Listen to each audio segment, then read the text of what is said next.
How's it going, everyone? My name is Jace Tarnish, and I did my book report on The Hot Hand by Ben Cohen. So, to start, I'll give a kind of a background definition of what the hot hand is. It's a streak from being in the zone or on fire, and that involves many activities. It can be from basketball to writing, to video game making, for example, which I'll get into, but it's basically the belief that every person who has suddenly experienced success is more likely to continue succeeding compared to before. And I know for you sports players that a bunch of you, I'm sure, have had that feeling where, like, in my case, you're seeing the baseball very well. You just went 2 for 2. You're really confident. You feel like you're going to get a hit your next at bat. Like, you feel like you're going to make your next shot, for example. Okay, so to get in some examples of the hot hand, these are people that caught my eye in the book. It wasn't everyone, but I thought it was pretty important. So, for example, the first one was Steph Curry. I'm sure every one of you knows who he is. He's an NBA basketball player, and Cohen highlights his come up as a basketball player and says that he wasn't the strongest, the fastest, the tallest, so he had to rely on his shooting, and that's exactly what he did and how it got him to the NBA. And he talks about Curry getting hot and possessing this hot hand and how it affects him as well as the other team. So when you have the hot hand and you believe that you're in a flow state, the other team starts to believe it as well, so they will guard you. They will guard you more and almost double team you in some senses, and it doesn't affect just you. It affects the environment, and sometimes that environment can dictate how you play.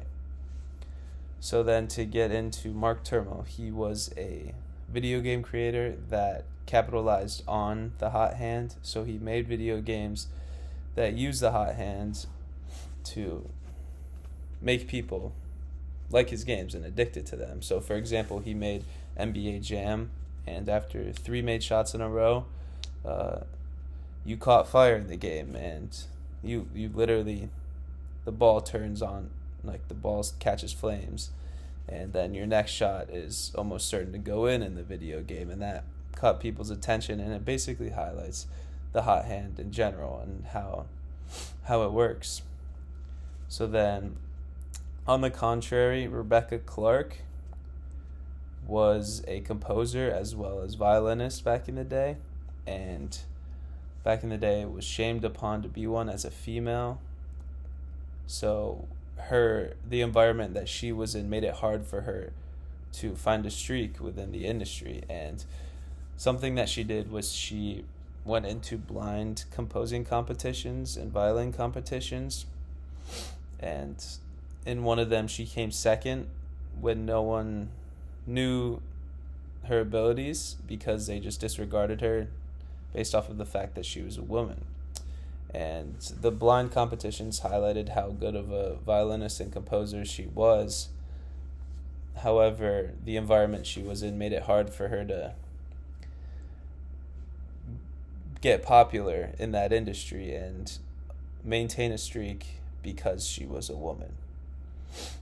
And then there was Rob Rainier, and this was the opposite of Rebecca Clark because his environment helped him. So he was a film director, and one of his films became really popular. So then when he made his next one, people started to watch, and it ended up being very good.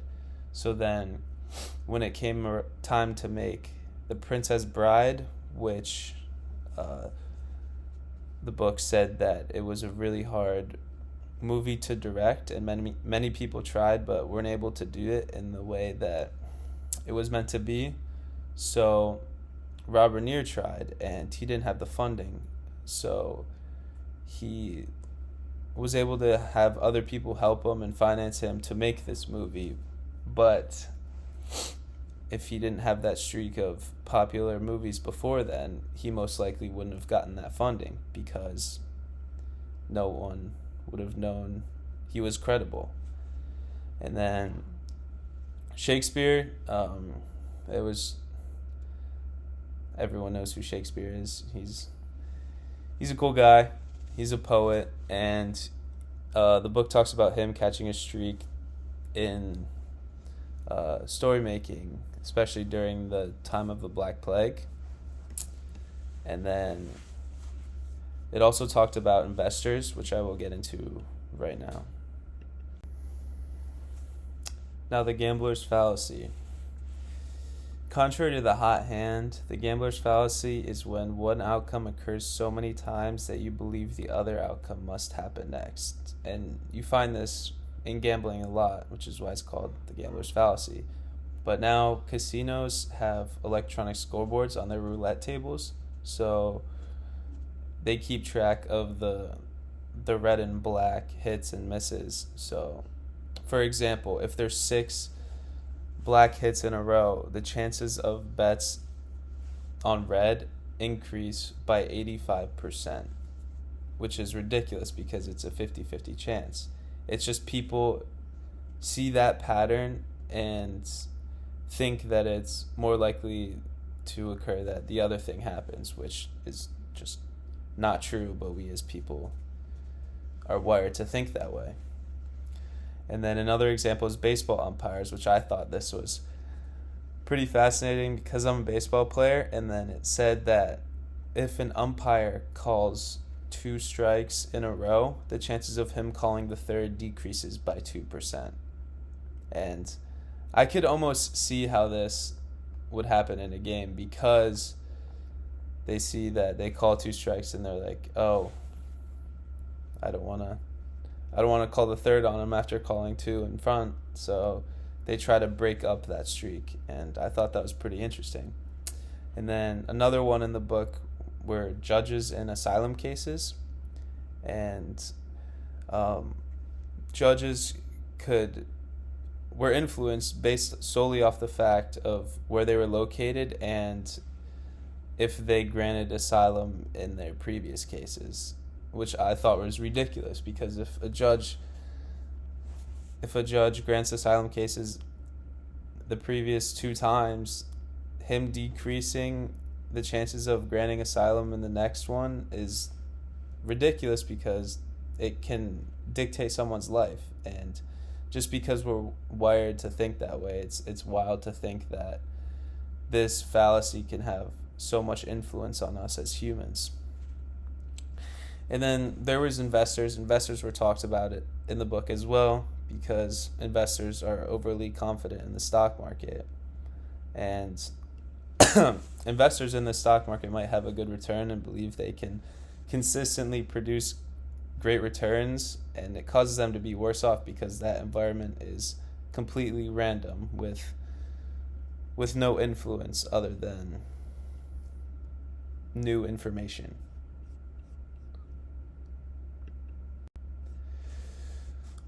So now I'll get into the previous view, which was highlighted a lot by Tversky in Ben Cohens' The Hot Hand, and his findings were that the hot hand was a myth and that it was a cognitive illusion. So he believed that the hot hand was basically another form of the gambler's fallacy.